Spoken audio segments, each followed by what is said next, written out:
Okay, and we're live. Good evening. Welcome. Welcome everybody to the Coolnomics live show. Now, my background is not straight and it's driving me insane, but this is the best we're going to get it tonight. How's everyone going? Welcome. Welcome. We're at 7:01. Yes, this background, I stopped the blur on it, but for some reason it's not straight. So we're just going to live with it. If it's annoying you, don't worry. It annoys me too, and I'll fix it for next week. Welcome. Welcome, everybody. Come in, make your way, settle in. I've got my Kirk's zero sugar drink.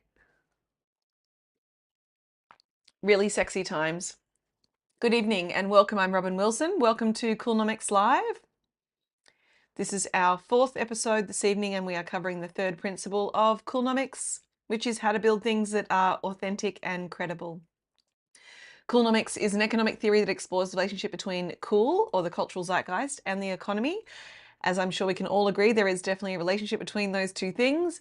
And I'm here to help you master the 5 principles that make something Coolnomics, make it relevant to the world, emotionally resonant, and lucrative, making money whilst being good for the planet.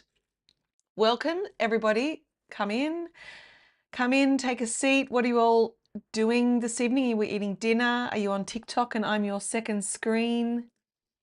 Let me just check everything is loaded here. Yep. Okay, drop a comment in the chat as you're joining. Let us know where you're dialing in from. Oh, Monica and Peter, 2 of my favorites. Don't say that. Dialing in from Huskisson. Love it. Love the southern coast. It's beautiful country down there. I particularly love Booderee National Park. There is a surfing spot called Summer Cloud and Black Rock that I was taken to that's very special. And if I hadn't moved to the fishing village up here, Northern Way, then I would have moved to somewhere like Mollymook or Ulladulla or Huskisson, Jervis Bay. So thank you for joining us this evening. Monica and Peter, always a delight. Welcome everybody. If you're joining us now, I'm Robyn Wilson. I'm the founder of Coolnomics. We're exploring the relationship tonight between what is cool and what is happening with the economy. We're giving a lecture this evening on how to build things that are authentic and credible. Drop a comment in the chat as you join. Let us know where you're dialing in from. And if you've only just joined, yes, this background not being straight is driving me insane. If it annoys you and your perfectionism, don't worry, it's annoying me as well. I managed to get rid of the blur in the background, but for some reason, I can't get this straight and I need to give it some time in the week between now and the next live stream. So bear with me with that little aesthetic imperfection. I'm using a different camera now, using my phone. I think it has a better aesthetic. But for some reason, the tripod is not straight for me. Welcome, good evening. I'm Robyn Wilson. I'm the founder of Coolnomics, and tonight we are moving through a lecture on how to build things that are authentic and credible and original and excellent. How to build some of the best things in the world that people are going to love. And the rest of Coolnomics helps us understand how to make money from those things. So we give ourselves 5 minutes to get going at the beginning. Fiona McDonald, welcome. Often Fiona has been here. So Fiona is an investor and a business partner in Coolnomics, and Fiona's been here for the first few streams, but this evening she is streaming from her home. So welcome, and if you're with Teddy, say hi to Teddy for me as well. Fiona, shout out Teddy. Okay, so drop a comment in the chat as you're joining. We generally give it about 5 minutes for people to join us and people to filter in. You might be having dinner, you might be having a shot of tequila, you might be having a beer. Oh, Mike Benny, okay. We've got the vibe this evening.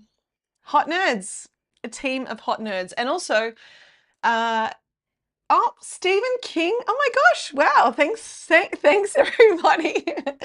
Thanks everybody for tuning in. This is, you know, it's such early days for us with Coolnomics Live. Coolnomics is something I've been working on for 20 years across my entire career. It's been 2 years since I brought it into the world, a year since I published the white paper. This year we've been lecturing at universities and giving keynotes, and testing and refining everything that we do with Coolnomics with our clients live in market.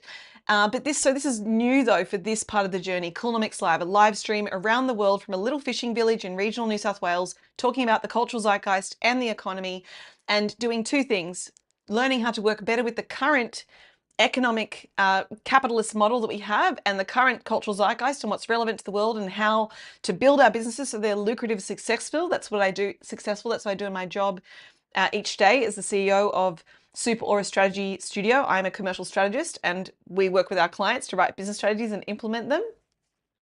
And now we're taking that learning around the world. So I really appreciate you joining us. Oh, an 8-year-old. I didn't see that. Coolnomics is crucial learning for an 8-year-old. Yeah, Teddy. Okay, in the house. Good to have you joining us. And if you see that my nails aren't perfect, these two nails, they're not perfect. I meant to go and get them fixed this morning.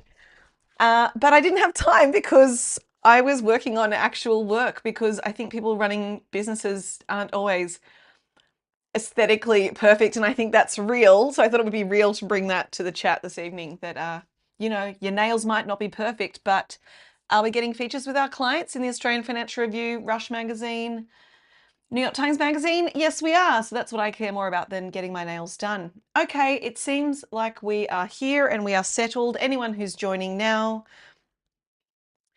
Okay, we've got other people joining. Amazing. All right. Anyone who's joining now, drop a comment in the chat. Let us know where you're dialing in from this evening, and we are going to get started. This is episode number 4. This is principle number 3 of Coolnomics. I'm going to be moving us through a zeitgeist report this evening, talking about what's happened in the last week and cultural pulses, talking about things that I'm seeing are relevant. And then we'll move into the lecture about how to build things that are authentic and credible. And for anyone who was here last week for the final section, I accidentally said that this week was about commercial viability. The 4th principle, I was incorrect. I was skipping ahead. We're up to the 3rd principle: how to make things that are authentic, original, excellent, hot, credible, and genuine to the originator of the idea. Okay, let's get going. Let's get into this. Now, I've got my chat up this evening. I might close it at times so I can focus, but I will bring it up every now and then just to check in to see where we're at. Now, let me just confirm that we are, yep, okay, we are looking good aesthetically. Okay, bear with me for a moment, folks. Let me go over to my other screen. One moment. Okay. All right. Before we begin this evening, of course, we are in Australia. We are in a very lucky country being in Australia. So let's acknowledge the traditional owners and custodians of the land upon which we gather this evening to talk about Coolnomics. I'd like to acknowledge the traditional custodians of this particular country that I sit on here in regional New South Wales, near the mouth of the Hawkesbury River, near Broken Bay, acknowledging the traditional custodians of this land and waterways and earth. We are very lucky to be on this very sacred ground. Always was, always will be Aboriginal land. Okay, let's begin with this evening. So we're going to move through a series of activities across the next hour. We'll move through the Zeitgeist report first of all, then we'll do our live audience Zeitgeist. That's really interesting each week. We're getting feedback on how you're feeling the mood of the time is at present in the zeitgeist. And what we're doing by asking those questions is training you, helping you to build your instinct and feel for what's going on and what might work in the market and what might work for humanity. Then we'll get into the thick of it, into our mini lecture, which is around the 3rd principle, like I've said, where we are unpacking the principle of authenticity and credibility. And then we will wrap it up. Okay, now everything's feeling good. Let me just check my chat. Yep, all good. Okay, let's dive in, hot nodes. Let's get into it. All right, the Zeitgeist report. That is not, for some reason, that is not sitting right on my screen. I don't know why that would be. Bear with me. You know, folks. Hang on, I've got it for some reason. My second display dropped off. I've got a MacBook Pro and a MacBook Air on my second display here. Okay, the Zeitgeist report for this week. Did you know that families are cool now? I don't know if you know, but families are cool. And I'm seeing it in multiple ways across multiple touch points. And I'm interested in if you're seeing it too. So any of these cultural pulses are a cluster of signals that I've seen. There are enough that I think it's worth talking about. So let's talk about some of these examples. Sometimes I might skip back and forth so I can replay the TikToks again. Let's jump into Jay Garpo and his family, who was recently parodied by the Kardashian family. So the Kardashian family know that families are cool in their own particular way. They've been doing it for years. They've been building the compounding value of a family unit, of how many K names can you have and how much brand value can you build in every single vertical of those people: Kendall, Kylie, Kim, Khloe, Courtney, and Chris, of course. And so that's not new that the Kardashians are kind of big and in, but there was a big moment for Jay and his brother, known as Pink Cardigan, and his mum. And Jay Garpo has been he's a streamer, real Gen Z sort of cultural figure, and he makes TikToks all of the time. Recently with Central C, he's pushing up to the next level of the zeitgeist. Now that he got the Kim Kardashian moment, plucked out of obscurity, even though he's got like 1 million followers, but plucked out of the niche and then taken up to the next level of the profile in the zeitgeist. And now he's doing TikToks with Central C, which is another level of credibility again. But what I find interesting is that he has his mum. He features his mum. Here we go. So that's Jay on the left-hand side in the blue, Pink Cardigan, his brother, then his mum in front, right? His mum is in regular TikToks. It's cool to bring your mum into it. Wholesome, edgy is in. And then here we have the 3 Kardashians, 3 generations of Kardashians as well. Then moving over to the center here, it's a little bit small, I know, but Doechii. Doechii is now performing with her 2 sisters. She has now got her 2 sisters being her backup dancers. Talk about heritage and lineage and justice of, Black excellence being brought forward into the center of the zeitgeist and taking your family with you. How much deeper and more culturally connected could you be than collaborating, creating things with your own family? And your own family used to be uncool. It's not uncool now. It's becoming cool because we're going through a broader shift because of the increased austerity this is my take, the increased austerity in the economy is forcing us to become more practical, more utilitarian. People can't afford rents, so they're living with their families out of necessity, and all of these other sort of cultural shifts and economic shifts mean the cool factor, the resonance of what a family is becoming more apparent than ever. And then, yes, I'm going to bring in this example. Let's play it again. On the right-hand side, Nalu. I've referenced them over the last few weeks because they're really front of mind for us at the moment because we're literally launching their business right now. They're the ones who've been getting coverage in the Australian Financial Review, Rush Magazine. Incredible. Otis Carey, Sophie Willing, and that is a family-owned, it's a Gumbaynggirr and Bundjalung, so an Indigenous Australian, an Indigenous company that is family-owned, and it's cross-cultural. Otis is both Gumbaynggirr and Bundjalung heritage. Sophie is from an Anglo-Saxon heritage. They're children together. They are producing beautiful textiles, beautiful artistry. It's about the cultures coming together. That one is a drone shot of the family from above on this giant sand art, shot from above with a Gurumul track over the top, and it cranked. The family-owned concept is really interesting to media and to the zeitgeist. Families are cool now. What do you think? Are you seeing the same thing? Maybe I'll pull up my comments. Maybe I can not get distracted by it. Okay. All right, families are cool. What else? Humor for survival. Now, this one's a little bit edgy. Take a moment. Take a moment. So, our friend Zorhan Mamdani, who I, who I featured in our Zeitgeist report a few weeks ago, he won the election. We've now got our first ever South Asian, Muslim, Democratic Socialist mayor of New York City, one of the epicenter of capitalism in the world, has a Democratic Socialist. Are you kidding me?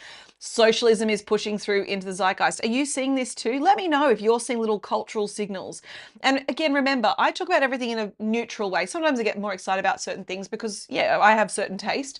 But we're talking here in a neutral manner about the fact that socialism entering into the zeitgeist with Gen Z and shifting away from some of the ism of, okay, is it Marx? Is it communism? No, that's what the sort of less aware people are trying to call it. Socialism is not communism, and socialism in its own right, ask Bernie Sanders, ask AOC, it has some beautiful ideas around it in terms of society, in terms of an economy working for society. I mean, that seems fairly obvious. Now, we've had this major shift in New York City.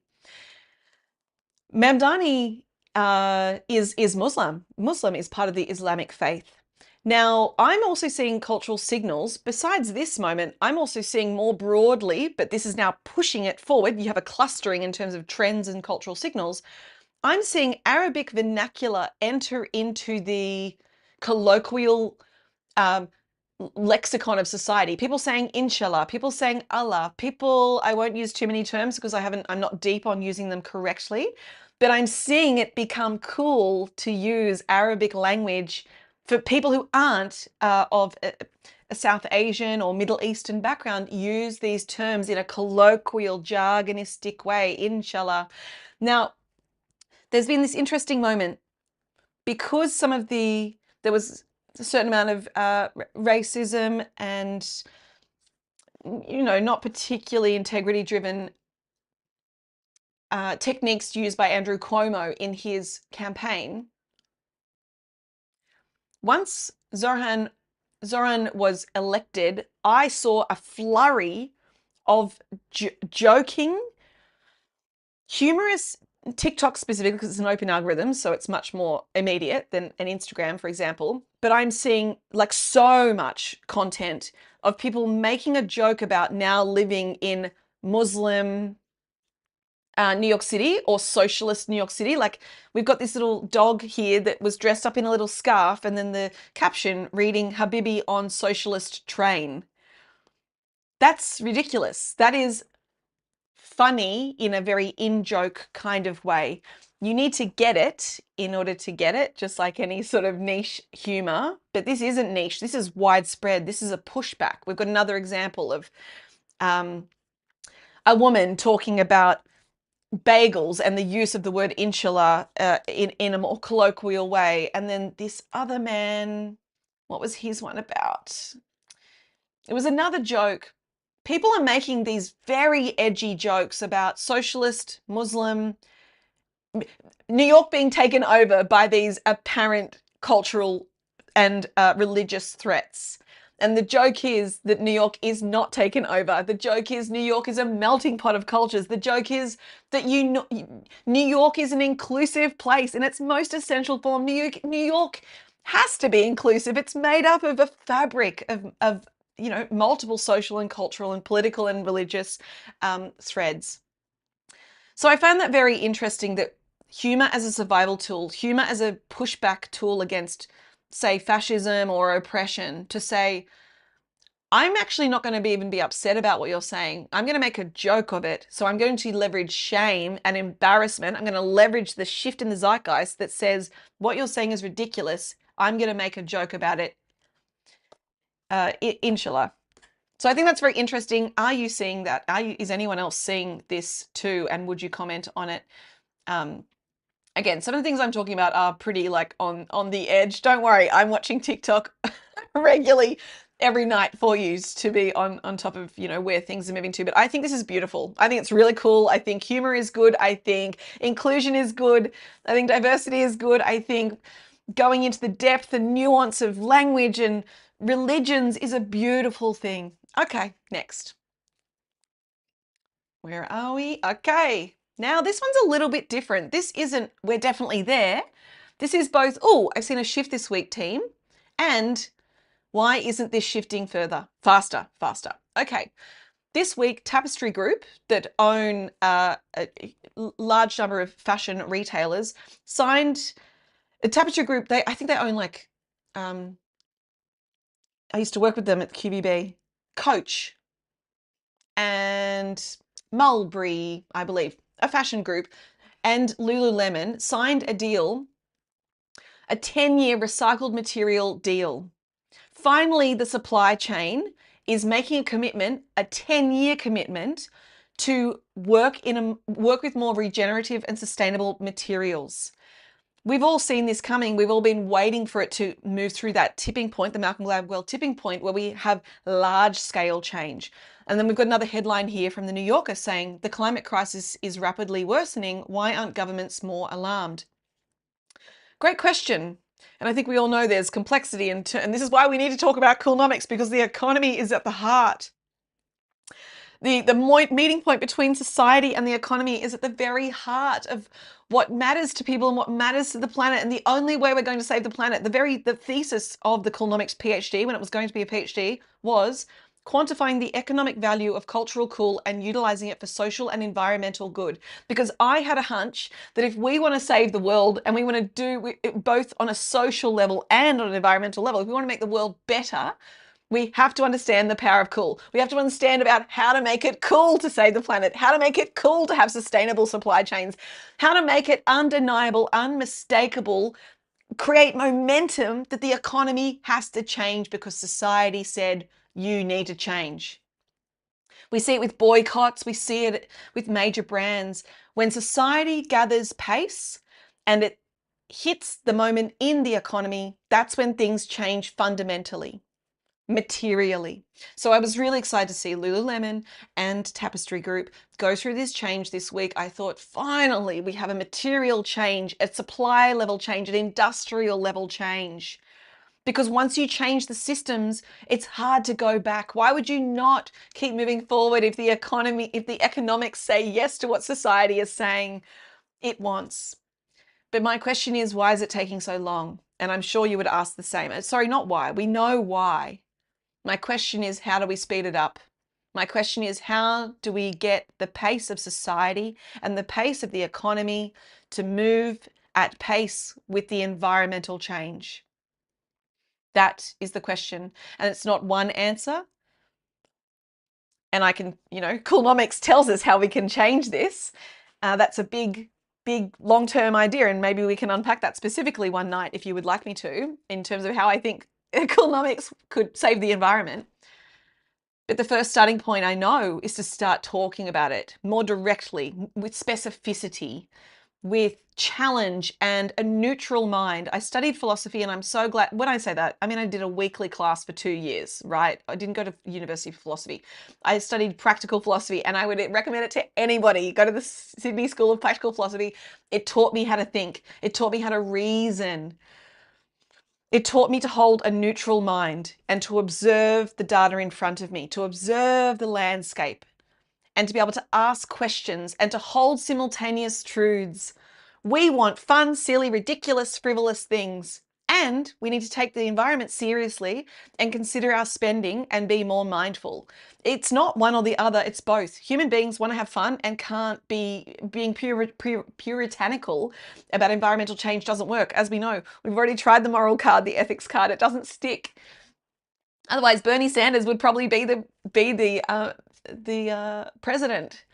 Ethics doesn't work. Ethics is part of it, but it also has to be sexy, desirable, aspirational. I want to be associated with that. Stop me from saving the environment would be the only way that we can get it there. Okay, any thoughts or feelings? That's my rant at you on that point. But yeah, we need things to change. We've got to save our environment, sort it out. Not just save it, optimize it. We are citizens, we are business owners, we are creators, we are culture leaders, we are government leaders. It's us. We're the leaders now. That's it. Okay, let's get into the live audience zeitgeist. Let's talk about the spirit of the time. And again, this is about training ourselves to get in touch with the spirit of the time. There's no wrong answer. You can drop your answer in the comments or not. I do take a screen grab of the comments, because I'm gathering data each week to see where our audience feels the world is at. My question for you this evening, I think it's 2 questions. I've got 3 questions always in this segment. The first question is, what does the spirit of this time feel like to you? The zeitgeist is a German word meaning time spirit, and it represents the mood and the feeling of the world at any point in time. A zeitgeist is both one collective fabric as well as being made up, and zeitgeist, as well as being multiple zeitgeists of niches and pockets and communities and markets. And then it can also even go down to the personal level, the personal zeitgeist. What do you feel is the spirit of the time at the moment? 1 word, 3 words. My answer this week would be trying. It's trying. The world is trying to change. Zohan was a really good, we really needed, I'm joking, like we really needed a win for hope, hey? We needed some hope, we needed something positive, we needed a good person with integrity and spunk. So I'm really glad that we have a new mayor of New York City. And to me, that really is a symbol. And even, you know, your moments with Tapestry Group and Lululemon signing a recycling deal for their supply chain. We're trying. The world wants to change. The world wants to change. And it's going to be about what wins out in the zeitgeist. Will it be darkness? Will it be light? We need to work to create the light. We need to work to create things that are cool and relevant. Anyone want to speak to what you feel is the spirit of the time to you at this time?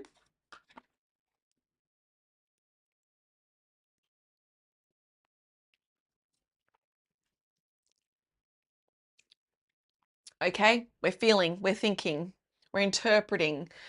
Again, early days with Coolnomics, I'm just introducing concepts of even considering what is the spirit of the time. And I want you to think about it when you're running your business, when you're running your government, when you're running your cultural team. I want you to think about what is the spirit of the time in relation to the thing that I'm considering right now.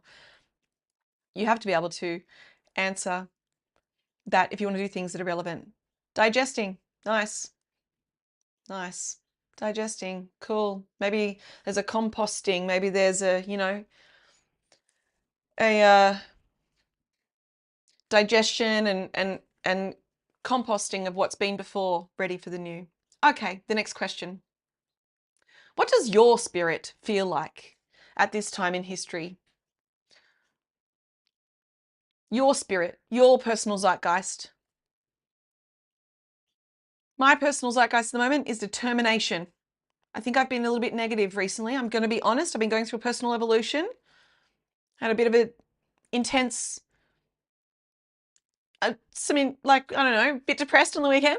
But to me, it's not even depression anymore. It's, oh, what wants to grow? What wants to happen? You know what I did? I set up my cottage. I made my cottage in regional New South Wales in the fishing village really beautiful because I only moved here for a few months ago. I went for a swim in the ocean and I took care of my home and I sorted out whatever my personal zeitgeist where it was at because it felt like it wanted to evolve. And this week I feel determined. And I also feel determined because I've got the right people around me. And we're talking and building things in real time. What does your spirit feel like? I've talked a bit more about myself this week during the Zeitgeist section. I don't know if that's better or worse, but we're testing and learning. I'm here to create a beautiful show. I'm here to teach you beautiful things about Coolnomics. Again, I now hold a neutral mind with myself to be working on how to make Coolnomics incredible for you. So we're just introducing an idea of your personal zeitgeist. Mine feels determined. And I find when I connect in with my own personal zeitgeist and give it a name, give it an energy, define the tone, then that helps me figure out, okay, well, what tone, if that's the tone, what behaviors would go with that tone? Actually, yeah. Now that I've shifted into a determined zeitgeist after last week, maybe feeling like a bit of a struggle zeitgeist, now I can define for myself, right, if my tone is determined, then my language needs to be determined and hopeful. My behaviors need to be determined. I'm determined to create beautiful things. Fiona, anticipating, beautiful. Anticipating the next, moving through. Okay, next. How would you like the spirit of the next era to feel? The next era of the world. How would you like the spirit, the central force, the unifying thread? How would you like it to feel? Evolved. Amazing, Fiona. Love it. Yep. To evolve from where we are now into the next point.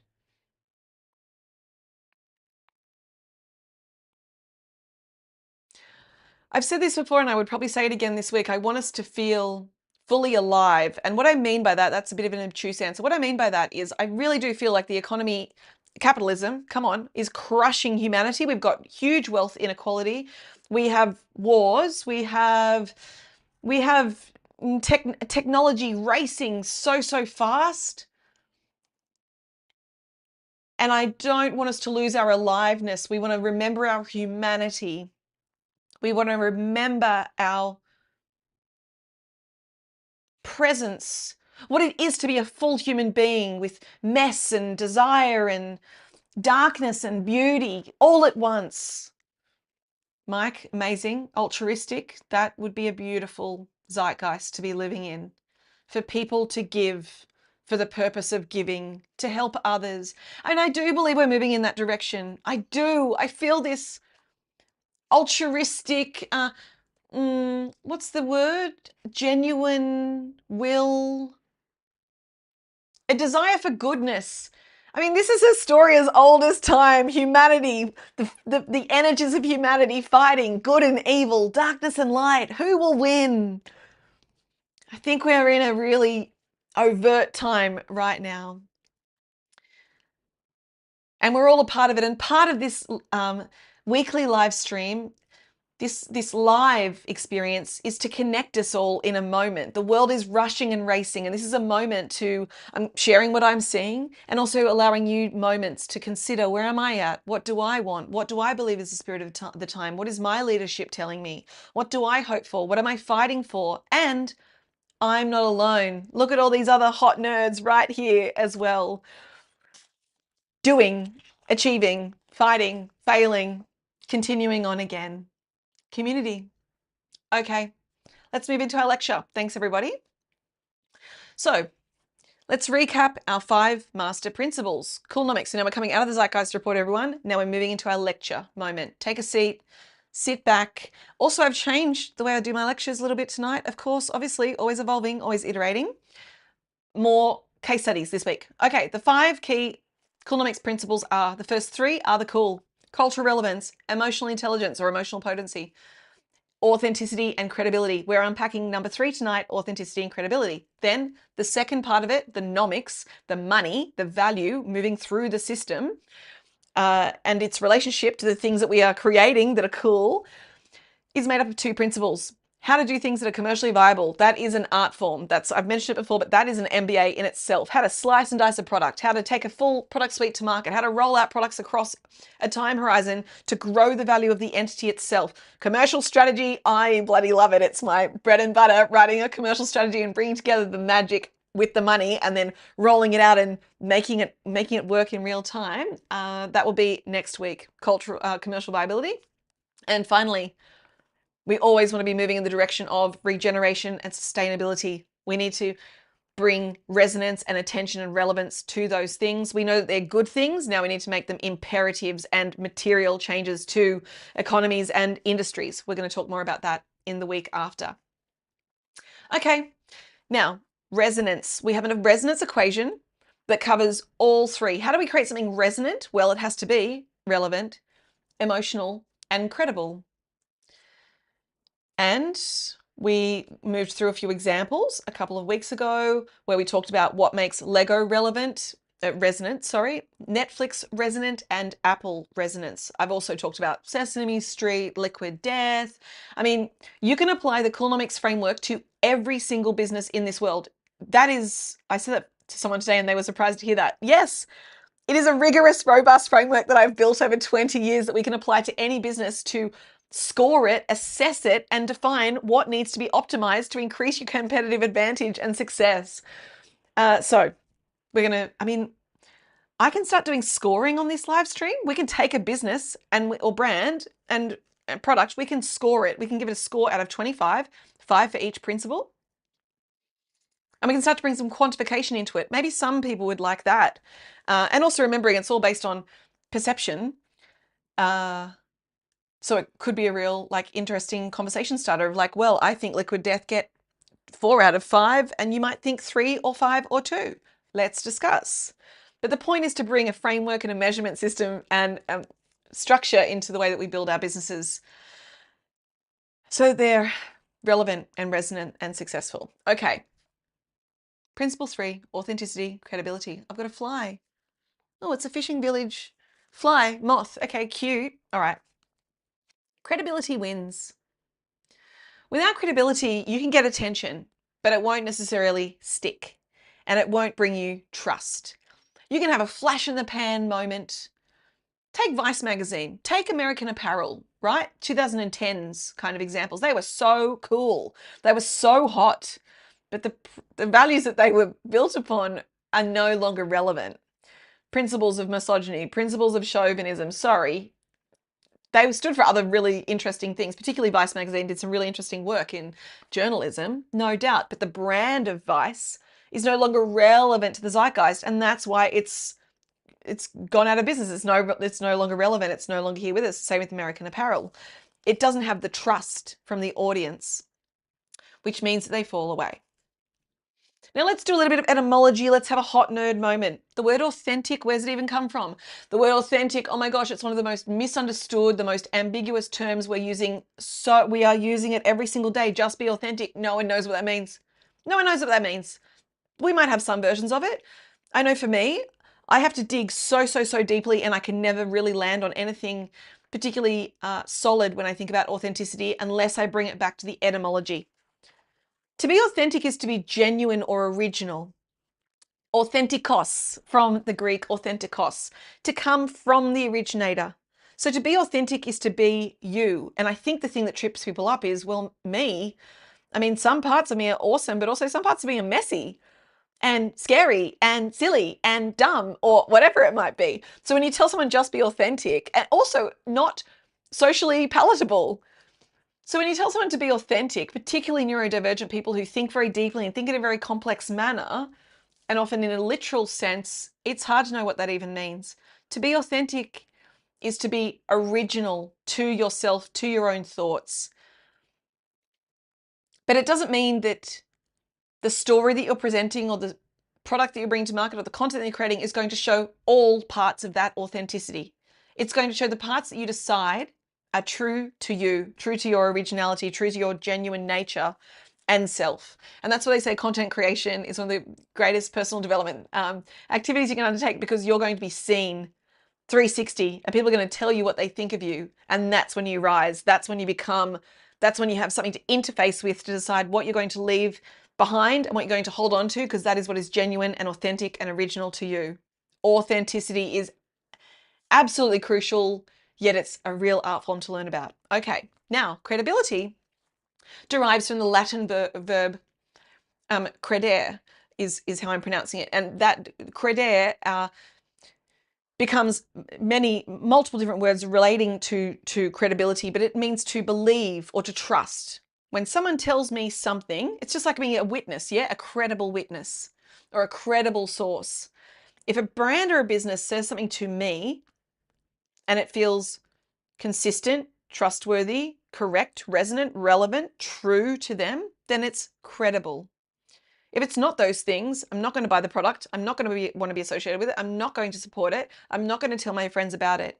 It must be credible to the originator of the source. And you deliver credibility through evidence and repetition. So authenticity is the expression of something true to its source, which again, I really do believe on a human level, that is so complex. I'd be happy to give a workshop on it though. I have a whole framework to define what we mean by authenticity, the different tiers of it, etc., how to do it in a brand sense. I can definitely talk to you about that.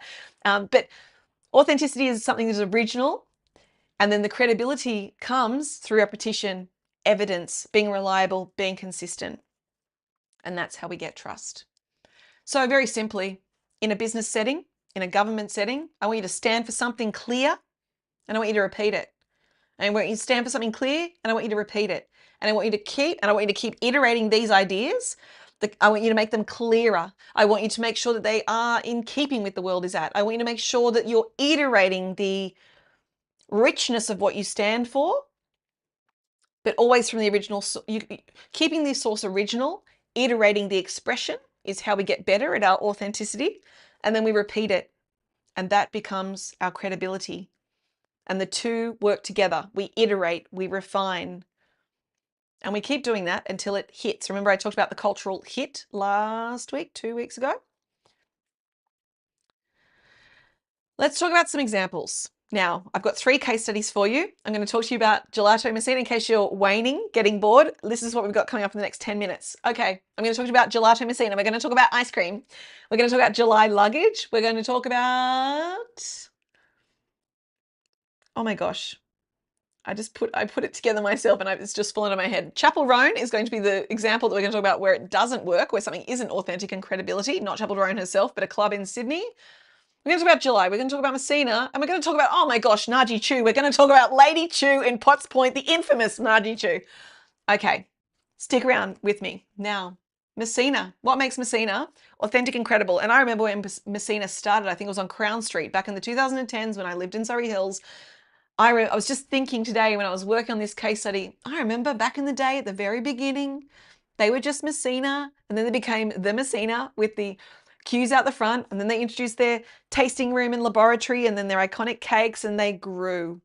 And why have they continued to grow now with a huge facility in Marrickville, multiple locations, multiple national spread? Why are they still sticky? Why are they still credible? Why do we still like them? Why are they relevant? Why do we still spend money with them? Well, let's break it down. So Messina is Gelato Messina, based originally in Sydney, has, like I said, national reach, but it has cult desire around it. Its resonance outcome, as we define it here, is a cultural obsession meets commercial consistency. Coolnomics. All right, why is Messina authentic and credible? Why does it resonate? Because they are culturally fluent, plus they have culinary integrity, really good ice cream and products that are packaged and productized and marketed in a way that is relevant, sticky, fun, entertaining, desirable. Cool. Okay. My analysis of it is that they are a powerhouse and they've earned loyalty through a long-term relationship with their audience. They signal fun, but that fun is delivered in behind the scenes. The infrastructure, the business, the supply chain, the systems are so well honed that they're able to deliver this thing, the fun, the desire, the beauty, the anticipation, consistently. They represent craft and fun and connectedness. And I mean, for example, those of you who follow them would know that their social media manager is funny, silly, cheeky. That is part of the whole vibe. It's really yummy ice cream delivered at a very high standard with an edge of not taking themselves too seriously, very Australian, authentic and credible to the Australian vibe or way. Now let's break down what makes them authentic. So they give their ice creams names.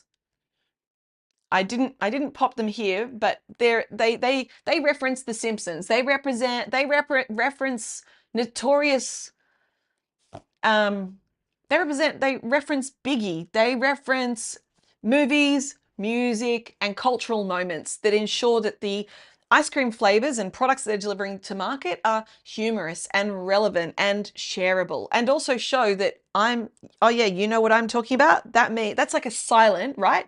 Using a product name that is referencing a cultural moment is a silent, secret way of saying, hello, stranger who I've never even met before. You know about this thing I know about, and we both laugh at it. We both get it. We both think it's cool. We both resonate with what it represents.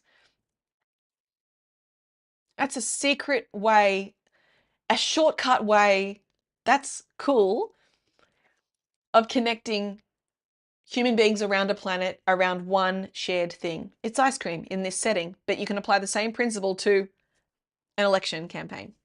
Okay, another element that makes Messina authentic to their source is that they are obsessed and dedicated to their craft. They roast their own nuts, they make their own chocolate, they make their own brownies. They are radically committed, not a little bit, not halfway. No, we make what we make from scratch because we love it. It's what we stand for. Is it more work? Yes. Does it matter? Yes. Okay. Finally, on the authenticity front, Messina's voice, like I mentioned before, Messina's voice, like they could have tried like a cheap sort of Italian theater, like, oh, I won't try doing an Italian accent. That would be cheap and silly. It wouldn't feel right for them. Another brand could do that, but Messina, born on Crown Street, Surrey Hills, having a social media, I believe so, a Sydney brand for sure, having a social media manager who is like quite kind of bossy and silly and tricky and smart is, I believe, such a crucial factor in their mix. If it was just all sweet and cute, if it was just all nostalgic, if it was just all cultural references, that would be one thing. To me, the edge of that social media manager, the brand voice, grounds it. Also, anticipation makes you come back for more. Oh, who's she gonna tell off, or who's she gonna smack down today? Okay. They create their own culture by bringing a strong personality into the brand. Now, what makes them credible? Obsession with product centered obsession. So keeping everything really potent. This is not a weak brand. This is not a meek brand. This is, we are going to do it, and we're going to do it all the way, and we're going to do it with care. Secondly, consistency. Again, without the right business structure, the right supply chain, the right processes and systems, their quality would drop, as we see happens. I mentioned it weeks ago when I was talking about Supreme, and it was another private equity. El Jana is in the rounds for a $1 billion valuation, potentially being purchased by private equity.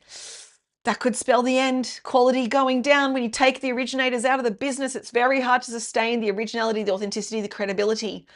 Private equity have got to fix this problem, by the way. Like, it's literally a Coolnomics problem that private equity have, that they're investing in businesses that they think are cool, yet they don't have the cultural intelligence to continue leveraging and expanding the cultural position and therefore commercial capability of that brand. Okay. Finally, Messina are transparent and clear about what they stand for in everything that they do in terms of their craft and the creativity of their work. They run masterclasses, they publish cookbooks, they have a laboratory that you can watch. It's sort of changed a bit now, but they used to have a laboratory on Darlinghurst Road, Victoria Street in Darlinghurst, where you could watch them make the ice cream. Again, championing the fact that how we make it matters. What ingredients we put in it matters. What we call it matters. What we do matters. That is at the heart of excellence. That is at the heart of authenticity and credibility. And so finally, I'll turn this into a carousel for Instagram so you can read it more specifically, and I want to keep this moving. But we can apply the resonance equation to Messina to start to see what makes them resonant. It's about culture, gelato, joy, curiosity, craft, etc. Okay, let's keep it moving. Excuse me, I need a little drink of my Kirk's no sugar, very culinary integrity drink. I don't know. I'm in a frugal era. I like drinking off-brand things sometimes. Okay. Oh my gosh, it's my favorite, Naji Chew. I used to live in Potts Point. I used to go to Lady Chew. I used to go to Miss Chew back in the day when she was on Crown Street or Burke Street. Naji Chew is an infamous restaurateur who has a restaurant in Potts Point called Lady Chew. Naji Chew has, first of all, she's transformed Roslyn Street. You can see there's a whole streetscape.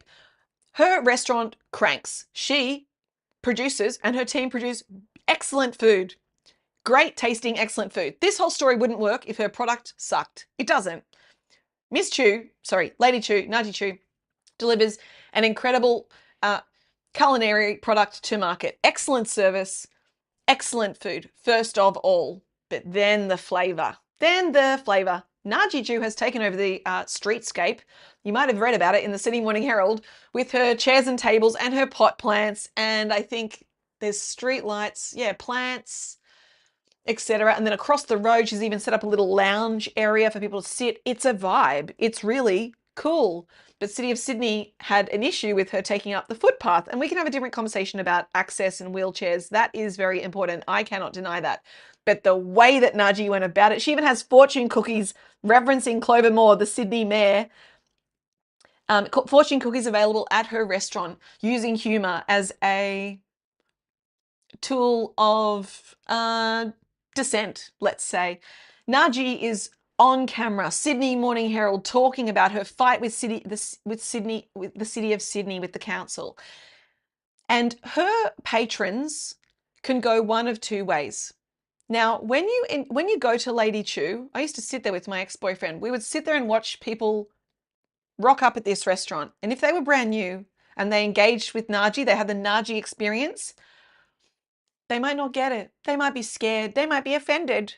But if you know about it, you know that Naji's going to be pushy and edgy and funny and cheeky, and you're going to love it. And she's going to take good care of you. But if you don't know that, might think she's problematic or rude. Oh my gosh, come on. You don't know about Naji if you don't know about that. That is an example of cool. You need to know to know. And this, let me just keep moving through. I'm just ranting about this case study because I feel it and I've seen it in real time. I've seen her both generate traction in the media without even meaning to, but she does know how to leverage it really well, whilst having a full restaurant of people. It's Coolnomics. Naji Chew is Coolnomics. Well done. And now she's painted the whole floor of her private dining, her function room, bright green. She's got a baby grand piano. She puts on a nightclub on Saturday nights. Like, no one else is doing it like her. And this is part of her rebellion. She is a refugee that came to Australia. She has had to fight. She has run restaurants before. She has succeeded and she has failed. And her spirit represents Potts Point. The reason she resonates particularly well in Potts Point is because I lived in Potts Point for 6 years. I love it.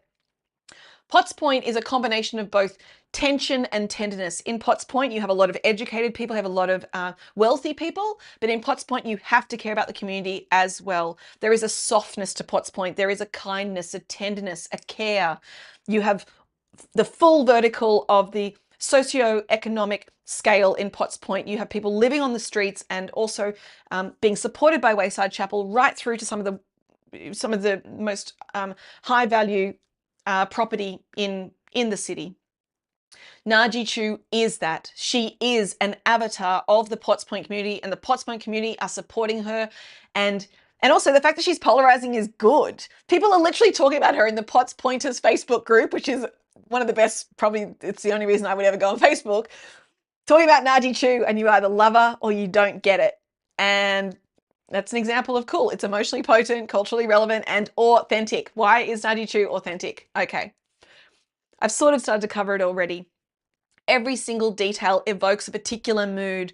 And as you can see this logo? It's literally a queen with her eyes, masked out. And then the tagline is, "That's the way we roll," which is a double entendre because she was the rice paper roll queen. But it's a double entendre because it's referencing the fact that this is just Naji Chew and this is how she does it.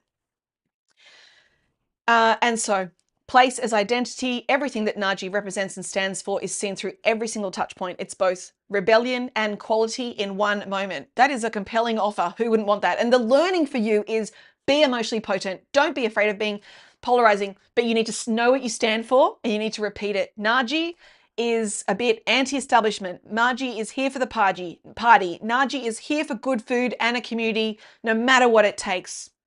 Consistent in everything. You have to respect her for that. And then sort of relating again here, that the creator's intent is clear in everything that Naji does. Her venue reflects rigor and rebellion, as I've already sort of said before. And then finally, cultural precision. So the menu is clear and sharp. It's not fusion. It's not trying to be Australian and Vietnamese. It's yummy, great, fairly classic in certain ways, Vietnamese food. And it's produced in a very specific way that only Naji and her team can produce food in that way. And it's done with pride. It's representing Vietnam in Sydney and in Potts Point specifically. It's held with reverence and respect. And it's delicious. Oh my gosh, it's 7:55. I'm taking too long. Okay. I understand if you have to drop off at 8 o'clock. I've got a little bit more to go. I'm going to take another 15 minutes. Okay. So happy for you to drop off if you need to. I apologize. I've been good at my timings, not this week. I'm trying to be a bit more casual in my delivery, but that means I took my eye off the clock. Okay. Credibility. You can kind of see it here. I will upload this as a carousel afterwards. But Naji is incredibly credible in what she does. She is well respected for all of the different reasons, even her design integrity. She has great aesthetics. She knows how to design a room. She knows how to design an outdoor setting. And also, no matter what happens, she keeps showing up with accountability. She shows up on camera. She shows up to talk to Alex Greenwich, one of the councillors from the City of Sydney. She shows up and she is accountable, and she leverages outrage with humour. Again, humour, such an important tool. And then finally, I've done a full breakdown of what makes Lady Chu or Naji Chu and her restaurant resonant. You'll be able to read this on Instagram and LinkedIn on our channels after this. Okay, July. Luggage. So July is an Australian, Melbourne-based luggage brand, and they have revolutionized what luggage can actually symbolize and mean. And now they've just done their first collaboration with Qantas, with the world's first trackable suitcase. So solving both a practical problem of where is my suitcase at, and all, we've got a lot of issues going on with aviation and travel and finding suitcases. So solving a practical problem whilst collaborating with a national carrier was a brilliant idea and helped aid their credibility for sure. So July make suitcases. So I don't know if you know, but they're really cool. They're really cool suitcases that are both function and form. They look aesthetically appealing, as well as being robust and designed through a really streamlined minimalist design philosophy. And post-COVID, travel changed for people. Travel used to be a lot more about like where I'm going and what that means and what that represents. But COVID changed things, as we know, paradigmically, existentially. But something that we saw shift in travel was, it's not just where you're going, it's also how you're getting there and how you're doing it. Precision and care and consideration. And that the travel itself, also with the increase of TikTok, I would say an algorithm like TikTok has also helped to amplify travel as a ritual. Oh, we're on the plane, or even before the plane, where we can charge our phone in our luggage, in our July luggage, we can charge our phone. We need our phone so we can create our content. Now we're on the plane. Now we've got our face masks. Now we're putting our hair in rollers. Now we're getting the champagne. Now we're doing it's a whole ritual. Every single step is being captured, and so therefore the suitcase is much more than just a practical item, shifting from just function. Also the form of it matters. It's also a form of identity. Let's move into this. Okay, so I've sort of covered this function and form, origin-led detail. So it's a really Melbourne brand, and it was built upon a frustration by the founders that there wasn't any cool and practical luggage, so they set out to solve that. And that I've sort of already mentioned this, that it's no longer about lifestyle theatre. We've moved out of the era of look at me, jet setting. Like, of course we have a little bit of course we have a certain amount of that, but the zeitgeist is becoming much more humbled. And that is because of an increasingly austere economy, but also a maturation of consciousness, a maturation of what matters to society, moving out of the sort of frivolous nature and overconsumption of the 80s, 90s, 2000, early 2000s, etc. The way we travel matters more. Being showy is not in anymore. It's not about being theatrical. It's about getting the job done in a beautiful way. All right, credibility. So the way that July deliver their product to market is consistent. They offer lifetime warranties. They offer trials, and they're constantly iterating. I follow the founder on LinkedIn, and he has a very open, consistent dialogue with his market, and talking about the way they design products and what matters. And then finally, in terms of credibility, I really loved this. When I saw that July collaborated with Qantas, I went, oh, there you go, Athan. There you go. Tick. Perfect. That was the perfect next move in terms of credibility and authenticity and the Coolnomics of it, the whole gamut. And a authentically Australian brand like Qantas with an authentically Australian brand like July coming together in a practical setting. Luggage that fits in the overhead bins of a Qantas plane, that is a luggage that is also trackable. You can find it anywhere in the world. Come on. That is so Coolnomics. Well done to the founder. If you're watching this, I'm really proud of you. You really crushed that. Okay. And then we've done a resonance equation as well for July. All right, we're getting there. Now, what happens when something is uncoolnomics? Monica and I were talking about that last week. You can have something that is Coolnomics. You can also have something that is uncoolnomics. They are leaving money and cultural capital on the table. Okay. Now, this is a few weeks old, I know, but it's an example of what happens when you try to do something by just leveraging cultural relevance and emotional potency, but it's not authentic and credible to you, the person doing it. So I'm sure you all know about this nightclub that was opening in Sydney, owned by Palms. I mean, Palms is an iconic gay club on Oxford Street in Darlinghurst, New South Wales, Australia. You would have thought they would have known better, but this is where, you know, people's cultural intelligence starts to become exposed when they enter into new areas, and sometimes we don't know what we don't know, right? So they wanted to call their new club Pink Pony Club after the Chapel Roan song. Cute. That's all cute. Okay, that's culturally relevant. Pink Pony Club. Oh, that's a nice little sort of aesthetic name. Love it. Uh-oh. They coupled the new name with specificity around being, I don't know, was it 18 to 35-year-old gay men? Oh my gosh, Chapel Roan is, first of all, a femme queer figure. Secondly, she stands for inclusion. Thirdly, Pink Pony Club, literally the lyrics of Pink Pony Club is where we can all be free and oh wow. When I'm in this live stream and I try to access my memories, I find it really hard. I'm in delivery mode. I could totally sing Pink Pony Club, but I can't remember the words right now. But you know what they are, that it's all about boys and girls can all be queens and everyone's together. Anyway, very inclusive. So by calling this club Pink Pony Club and then limiting it to young gay men, there was huge backlash. Queer community, queer media, and even more broadly, this is a screen grab from Pedestrian, which isn't queer media, but it's Gen Z, saying absolutely not. This is inauthentic. We will not support this. This is inauthentic. It is not credible to the source.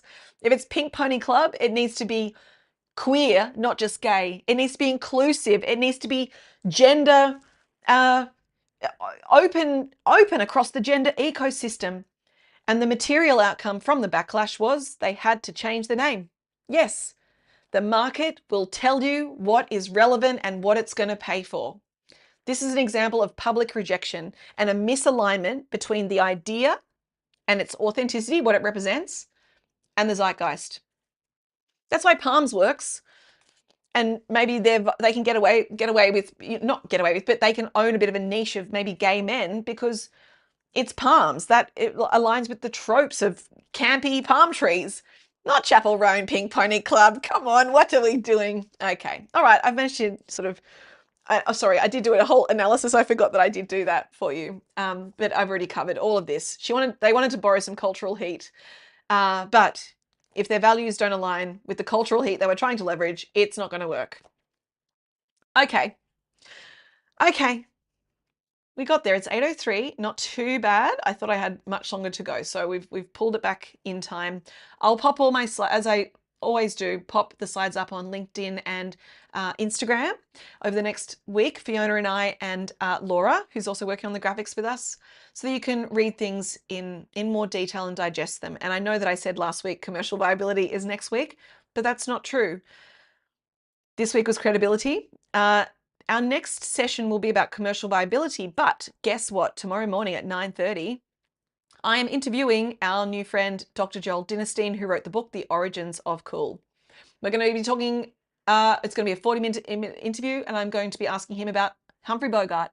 I'm going to ask him about Courtney Love. We're going to talk about Michael Jackson and Lester Jones, who is the saxophonist who was credited with using the word cool for the first time. And we're going to talk about the political Jim Crow origins of the term cool, according to Joel Dinnerstein, PhD. So I'm going to interview him tomorrow morning. And I think next week we won't do a lecture. We're going to do a zeitgeist report, and we're going to play that lecture for you so that we can start to go deeper into cool as a concept. And him and I are going to be discussing the fact that cool is no longer separate to the economy. It is integrated with the economy. It's been very affirming for me to connect with Joel and to align on our understanding of cool together and our understanding of the fact that the cultural zeitgeist and cool and the economy are intrinsically intertwined, and understanding how those two things operate individually and how they integrate together better is going to be good for all of us. So, as always, tell your friends, tune in next week. Thanks for coming on this journey with me. I am both humbled and appreciative of you joining me once again. And it's a big thing building something from scratch, and I'm on a really big mission to help people run their businesses better, whilst also asking questions about how the economy runs so we can make it better for humanity longer term. Go and have a really good week. Get a feel for the zeitgeist. Go for it. Build your businesses, run your governments, build your culture, run your community groups, contribute to the world around you, say hello to your neighbors, and do something cool. Do something that resonates. Okay, thank you so much, everybody. Appreciate you so much, and I will catch you soon. Okay, bye.